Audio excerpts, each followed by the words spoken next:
இந்த கேம்ஸ் எல்லாத்துலயும் the tokenomics is extremely bad. But what if there's an in-game economy? இந்த games எல்லாமே அந்த அளவுக்கு ஸ்ட்ராங்கா இல்ல. அடுத்து என்ன வரப்போகுதுன்னு தெரியல. ரியல் வேர்ல்ட் அசெட்ஸ்னு சொல்றோம். அதுக்கப்புறம் என்னென்னமோ வரலாம். லைக் இன்டர்நெட்ல we are doing things that we didn't imagine 30 years back. Sir இப்போ GTA 6 வரப்போகுது. GTA 6 ரொம்ப காலமாக பில்ட் பண்ணிட்டே வந்திருக்காங்க. அவங்க கிரிப்டோ கரன்சி அவங்களோட கேமிங் எக்கோ சிஸ்டம்குள்ள மேபி பேமெண்ட்டாவோ ஏதோ ஒரு சஸ்பென்ஸ்லேயே வந்து நம்மள வந்து வச்சிருக்காங்க. அண்ட் சேம் டைம் இப்போ மெட்டாவும் வந்து மெட்டாவர்ஸ்லாம் பயங்கரமாக ஹைப்லாம் வந்து கொடுத்து பில்ட் பண்ணுறோம் அப்படிங்கிற மாதிரிலாம் வந்து கொண்டு போயிருந்தாங்க. நீங்கள் ஹோல் இந்த கேமிங் மெட்டாவர்ஸ் எப்படி பார்க்குறீங்க? அண்ட் சேம் டைம் இதை பற்றி பேசும்போது ஆக்ஸ் இன்ஃபினிட்டி நம்மளால் தவிர்க்க முடியாது. ஆக்ஸ் இன்ஃபினிட்டி ஃபர்ஸ்ட் மூவராக வந்து இருந்தாங்க. ஆனால் இந்த கிரிப்டோக்குள்ள கேமிங் இந்த டோக்கனைசேஷன் வரும்போது சஸ்டைனபிளாக இருக்க முடியல எந்த NFTஸ்னாலையும் மெட்டாவர்ஸ் கேமிங் ப்ராஜெக்ட்ஸ்னாலையும். இதை பற்றி உங்களோட கருத்து என்ன? ஸோ இதில் வந்து ஃபர்ஸ்ட் பேசிக் பிரின்சிபல் வந்து என்னன்னா, இந்த பிளே டு ஏர்ன் கேம்ஸ்லாம் இருக்குல்ல, think first it all started in 2018 crypto kitties. Okay, பூனைக்குட்டி வச்சு கன்சாம்ஷன் ட்ரேட் பண்ணுவாங்க. People thought that was the first version of NFTs also, right? People did. Sir இப்போ கிரிப்டோ கிட்டீஸ் பெருசா போகல, கிரிப்டோ பங்க்ஸ் பெருசா போயிருச்சு. ரெண்டும் அட் டைம்ல தான் கிட்டத்தட்ட வந்து. ஆமா ஆமா, சரி, அதான் சொல்றேன்ல, இட்ஸ் ஃபேஷன். ஃபேஷனை பொறுத்த வரைக்கும் எது ஹிட் ஆகும், இப்போ கிராக்ஸ் இருக்குல்ல, it was not something fashionable at some point, right? It was very utility oriented.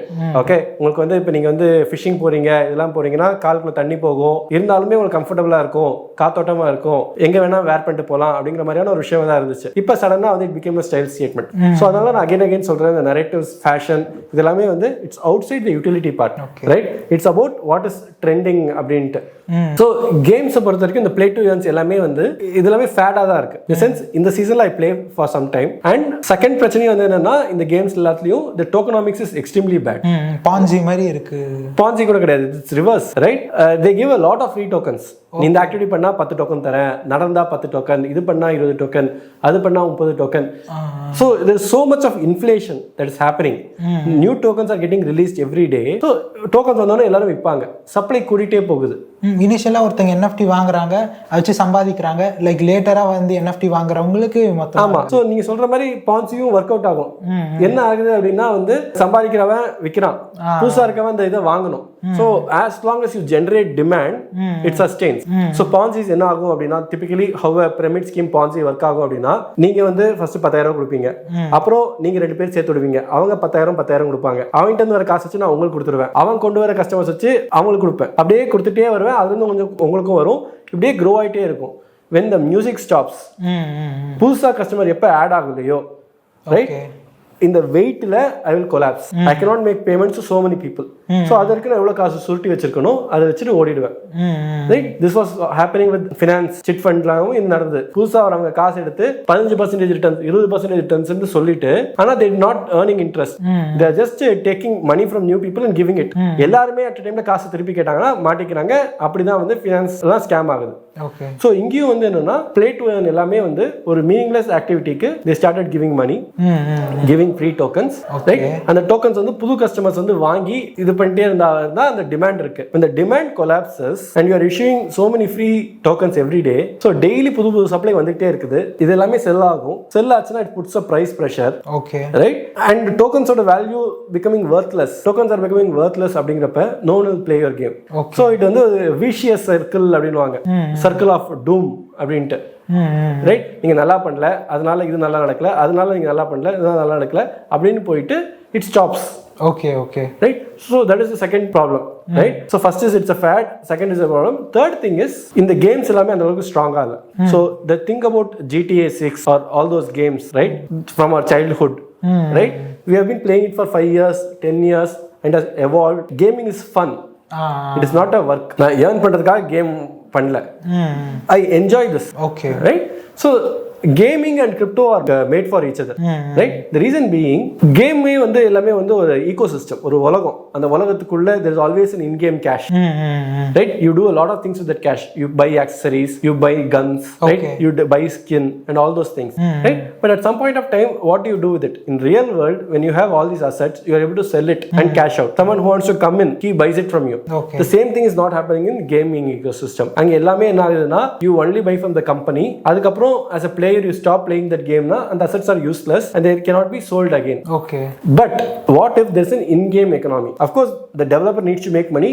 He can take a percentage, a royalty mari 10% of every time sales, they take a cut அப்படிங்கிறப்ப. So there are also people who don't pay money. They spend an year playing that game, accumulating a lot of assets. They're also able to sell that asset. And someone who wants to buy in immediately, na takkane வந்து level 20 la ஆரம்பிக்கணும் அப்படி நினைக்கிறப்ப I can purchase those assets, right? So there is a booming ecosystem that's happening. Okay. And that's native in nature. You're not force fitting it. So the token becomes part of that whole ecosystem. So it can work. Okay like இப்போ இந்த sand box இப்போ இருக்க இந்த decentral land அந்த மாதிரி like இப்போ ஃபேஸ்புக்லாம் கூட அவங்களோட இந்த MVP எல்லாம் வந்து கொண்டு வந்திருந்தாங்களே லைக் ஒரு நம்ம விஆர் ஹெட்செட் வச்சுட்டு like we get into different reality அதுக்குள்ள போய் அதுல போய் நம்ம பீப்புளோட என்கேஜ் பண்றது ஆக்டிவிட்டிஸ் பண்றது. See, அதுல ஃபண்டமெண்டல் திங் வந்து என்னன்னா what we are trying to sell is metaverse real estate in these things. Right? The one thing that drives real estate value is scarcity in real life. ECRல நீலாங்கரையில உங்களுக்கு வந்து மொத்தமே வந்து ஒரு 100 acre இருக்குன்னு வச்சுக்கோங்க land. No matter how much money you give, unless we do like Dubai, Sea வந்து expand பண்ணா தவிர, you have a limited space, so the land price keeps going up. That's what happened with Poyas Garden and all those places, right? But real estate la, you are having unlimited land. virtual வரும்போது. So artificially you can say this is the amount of land that's available. இத்தனை blocks தான் நான் விற்பேன், இத்தனை தான் இருக்கணும்னு சொல்லுவோம். Okay, that is one part. Second part வந்து real எஸ்டேட்ல ஒரு மெட்ரோக்கு பக்கத்துல இருக்கிறதுனால அதுக்கு வேல்யூ வருது, இதுக்கு பக்கத்துல இருக்கிறதுனால வேல்யூ வருது. ஏன்னா டிஸ்டன்ஸ், டிரான்ஸ்போர்டேஷன், அஃப்ளூயன்ட் நெய்பர்ஹுட்னு. Distance doesn't matter in metaverse. ஏன்னா everything is a speed of thought. நீங்க இந்த பிளாக்ல இருந்து 10,000 blocks away you can move in next second just by moving your mouse or by thinking about it or something, right?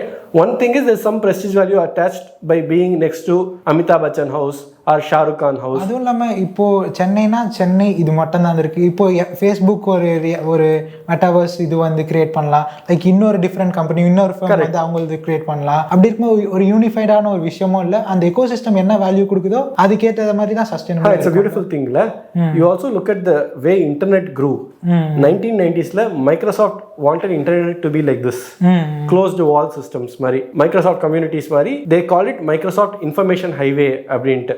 Right? You would need to live within Microsoft world mari. Internet was not open. The Netscape Navigator அவங்கலாம் வந்து அப்புறம் நிறைய சண்டெல்லாம் போட்டதுல தான் வந்து we have an open internet where anyone can go and create a website and all websites share a common world wide web.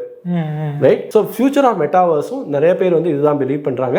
It should be a common platform. It like they call it walled gardens. சிவர் வச்ச தோட்டங்கள். Facebook தனி தோட்டம், இதுக்கு தனி தோட்டம், இதுக்கு தனி தோட்டம்னு இருக்க கூடாது. I have a digital identity. இது வேற வேற நாடு மாதிரி இருந்துக்கோங்க. ஒரு இந்தியா இருக்கலாம், ஆஸ்திரேலியா இருக்கலாம். You create digital countries just like how we have websites, but people should be able to travel. So all ecosystems, if your ecosystem is better, you will have more value. Right? How Dubai has higher value than let's say Iraq, Iran or Kuwait. So on the value each ecosystem can independently decide, but you need a common framework for interworking, like how Ethereum itself provides an interlinking. Okay, இப்போ நீங்க yield farming மாதிரி சொல்றீங்களா sir? Cross chain கூட இல்ல. Ethereum பாத்தீங்கன்னா yield farming எல்லாமே ஏன் work ஆகுதுன்னா எல்லாமே ஒரே செயின்ல இருக்குது. ஓகே அதுக்குள்ளேயே லிக்விடிட்டி ஸ்வாப் எல்லாமே, compound, Aave, lending, flash loans எல்லாமே வந்து ஒரே ஈகோசிஸ்டம்ல இருக்கு. Everything works with each other. நீங்க எத்திரியும் சொலானோவையும் பண்ணதான் வந்து உங்களுக்கு பிரிட்ஜ் தேவைப்படுது. Still some kind of bridges are existing and it's working, right? So future of metaverse, people are thinking it should be like this. Right? So that is part number 1. Part number 2, again NFTs னு வந்தாலே it is fashion related. In the sense இப்போ இது trend ஆகுது, அப்புறம் எது trend ஆகுமோ. நிறைய பேர் முன்னாடி US மூவ் பண்ணிட்டு இருந்தாங்க, அப்புறம் கனடா மூவ் பண்ணாங்க, அப்புறம் துபாய் மூவ் பண்ணாங்க. ரைட்? ரியல் எஸ்டேட்லயே இப்போ முன்னாடிலாம் வந்து Anna Nagar area was very preferred when I was a kid. இப்போ வந்து OMR is trending, ECR is trending last 10-15 years. Right? So real estate இன்னைக்கு வந்து Facebook is not the hippie place, right? Or like hi-fi, right? It's all about Instagram now. People live in Instagram, right? So in the ecosystem they are moving to that ecosystem. So if you are having a real estate in Facebook metaverse, see metaverse வந்து ஒன்னும் விஷயமே இல்ல. Facebookல வந்து it's a 2-dimensional, you just keep scrolling like this. Metaverse is the same thing in a 3-dimensional world. Right? You have different people hanging out in different groups. You can go and party with them, do activities. You can do a common thing. You can develop a city, town, have a game in அதுக்குள்ள நீங்க என்ன வேணா பண்ணலாம். But it's a 3-dimensional social network. That's all metaverse is. Okay. Right? So it's much more realistic thing about இப்போ நம்ம வந்து Facebookல என்ன பண்றோம், இங்க இப்படி அரட்டை அடிக்கிறத ஒரு செவத்துல போய் அரட்டை அடிக்கிறோம் வால்ல. இட்ஸ் நாட் ஈவன் ஆர்குட்ல வால் இருந்துச்சு, இங்க வந்து we are just going to chat பண்றோம் இண்டிவிஜுவலா ஆர் கமெண்ட்ஸ் பண்றோம். Right? In that page. So the same thing is going to happen. Again we are going back. Real world அதை திருப்பி மிரர் பண்றாங்க. Okay. So ஒரு போஸ்ட்ல வந்து கமெண்ட் பண்ணிட்டு இருக்கோங்கிறத வந்து அப்படி இல்லாம 5 பேர் வந்து பேசிட்டு இருக்க மாதிரி இருக்கும். நீங்க அங்க போயிட்டு எழுதுற மாதிரி இருக்கும். ரியல் வேர்ல்ட்ல என்னென்ன பண்ணுவீங்களோ அந்த மாதிரி பண்றாங்க. And there will be things that you will be able to do that you cannot even do in real world. Right? You can do teleporting, random stuff. Like internet we are doing things that we didn't imagine 30 years back.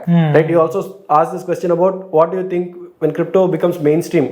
Right? 50 years la you cannot imagine. In the sense visualization தாண்டி கூட நடக்கும். ஆமா, இப்ப 1990s ல what did people think people use internet for? Internet starting ல வந்து it was just like a newspaper. போவாங்க, Yahoo ல நிறைய நியூஸ் இருக்கும், ஃபுல்லா ஸ்டாட்டிக்கா இருக்கும், படிச்சிட்டு வருவாங்க. 2005 ல சோஷியல் நெட்வொர்க் ஒன்று வந்துச்சு. எல்லாருமே அங்க போயிட்டு கதை பேச ஆரம்பிச்சாங்க. Yahoo chat rooms-லாம் இருக்கும்.